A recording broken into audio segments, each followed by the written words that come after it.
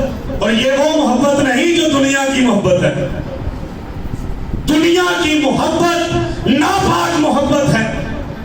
دنیا کی محبت دھوکہ ہے، فریب ہے، خود غرضی ہے، لالچ ہے. لیکن جب یہاں پر یہ لکھا ہے کہ اس کے ذریعے سے محبت تمہارے دلوں میں پیدا ہوگی، تو یہ وہ محبت ہے جو خدا کی محبت ہے، جو خدا سے صادر ہوتی ہے، جس کا منبع خدا ہے، اور جسے اگر آپ نے دیکھنا ہے تو خدا باپ اور بیٹے اور روح القدس کی یونٹی میں، یگانیت میں آپ اسے دیکھ سکتے ہیں، چونکہ یہ وہ محبت ہے جو خدا کی طرف سے صادر ہوئی ہے.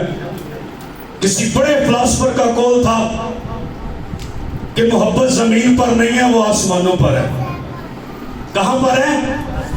آسمانوں پر ہے. لیکن جب آسمانوں سے اتری، یوحنا 3:16 میں لکھا ہے خدا نے دنیا سے محبت کی، اس نے اپنا اکلوتا بیٹا بخش دیا تاکہ جو کوئی اس پر ایمان لائے ہلاک نہ ہو بلکہ ہمیشہ کی زندگی پائے. تو دنیا کی محبت غرض، لالچ، دھوکے، فریب سے آپ کو بھری ہوئی دکھائی جو ہے وہ دیتی ہے. لیکن یہ وہ محبت ہے کلام میں لکھا ہے جو روح القدس کے وسیلے سے تمہارے دلوں میں ڈالی گئی ہے. کیا کر دی گئی ہے؟ پھر محبت مانگنے کی ضرورت نہیں، وہ موجود ہے. کیوں کام نہیں کر رہی؟ آپ روح القدس کے سپرد اپنے آپ کو نہیں کرتے. کیوں کام نہیں کر رہی؟ آپ روح القدس کی مرضی کے تابع نہیں کرتے، روح کے رنگ میں نہیں رکھتے. اس وجہ سے وہ محبت آپ کی زندگی میں کام نہیں کر رہی. یہاں پہ ہم نے غالباً کوئی 5-6 مائک جو ہیں وہ لگائے ہوئے ہیں. اگر مائک بندہ پچھو کھول لے نا، جس طرح جانسندہ نہیں کھولتا تھا، وہ تو بھائی کیسر کی مہربانی انہاں کھول چھڑیا. تو کیا یہ چیز کام کرے گی؟ کیوں جی؟ یہ مثال دینے کے لیے میں آپ کو سمجھانا چاہ رہا ہوں. پادری صاحب نے تھلوں میں ہاتھ لاتا ہے، میں کہ میں 6 بجے دا آیا ہوں بلکہ 5:15 دا. دوسری بات ہے خوشی. کیا ہے؟ اور یہ وہ خوشی نہیں جو دنیا کی چیزوں سے ملتی ہے. آج جدے منہ تے 11 تو 12 یا 1 بجا میں نا پکی گل ہے جیب چ پیسے کو نہیں، چونکہ خوشی نہیں ہے. وہ سمجھتے پیسے نال ہی خوشی ہے. لیکن یہ وہ خوشی نہیں ہے بلکہ یہ وہ خوشی ہے جو ناگوار حالات کے اندر بھی آپ کے اندر پیدا رہتی ہے. پولس اور سیلاس کو دیکھیں، وہ کیا کر رہے ہیں؟ قید خانے کے اندر ہیں. آدھی رات کے وقت وہ خدا کی حمد کے گیت گا رہے ہیں. اور گیت وہ ہیں، لکھا جب تم خوش ہو تو حمد کے گیت گاؤ. ان کا گیت گانا اس بات کو ثابت کرتا ہے کہ وہ ان حالات میں بھی خدا کے حضور میں خوش تھے. پھر اگلی بات ہے اطمینان. اطمینان کا مطلب ہوتا ہے ایسا احساس اور تسلی جو خطرناک حالات میں بھی ایماندار کی زندگی میں موجود ہوتی ہے، جیسا کہ صدرک، میثاق اور عبدالنجو کی مثال ہے. پھر اس کے بعد تحمل ہے. تحمل کا مطلب ہوتا ہے برداشت کرنا، صبر کرنا. اور اس کا جو خاص مطلب ہے یعنی دوسروں کے غلط رویے کے باوجود برداشت کرنا اور صبر کرنا. اور یہ وہ خوبی ہے جو خدا کی طرف سے پھر پیدا ہوتی ہے. اس کے بعد ہے مہربانی، نیکی اور ایمانداری برتنا جو ہے یہ بھی روح کے موافق چلنا ہے. اور آخری بات کروں گا، پرہیزگاری اختیار کرنا جو ہے یہ بھی روح کے موافق چلنا ہے. تو پرہیزگاری سے کیا مراد ہے؟ اپنے آپ کو قابو یا ضبط کر لینا، خاص طور پر جسمانی خواہشات کے حوالے سے. اور میں کئی ایسے اپنے ہم خدمت دوستوں سے بھی کہتا ہوں کہ کھان پین دا بھی پرہیز کریا کرو، یہ بھی کلام دے مطابق ہے۔ بعدوں پلپٹ گرجے تو باہر جا رہا ہوندا ہے، پھر آندے نے پتہ نہیں ہے ہن کی ہو گیا۔ کون کون ہے جو چاہتا ہے کہ وہ جسم کے ان کاموں سے چھوٹ جائے؟ پھر خدا کا کلام آج شام اپنے ساتھ لے کر جائیے۔ 3 چیزیں میں نے آپ کے سامنے رکھی۔ روح القدس کے سپرد کر دیں اپنے آپ کو، روح القدس کی مرضی کے تابع کر دیں اپنے آپ کو، اور روح کے رنگ میں رنگ جائے۔ تو روح کے رنگ میں رنگنے کے لیے آپ کو روح القدس کی آگ کو اپنے اوپر اور اپنے اندر لینا ہوگا۔ جس لوہے دے باہروں آگ لگ کے انہوں لال کر سکتی ہے، اگر آگ وہ دے اندر لگ جاتے، کیوں جی؟ پھر کبھی اس کا رنگ بدلے گا؟ کبھی نہیں بدلے گا۔ آئیے اپنی آنکھوں کو بند کریں، خداوند ہم سبوں کو کلام کے وسیلے سے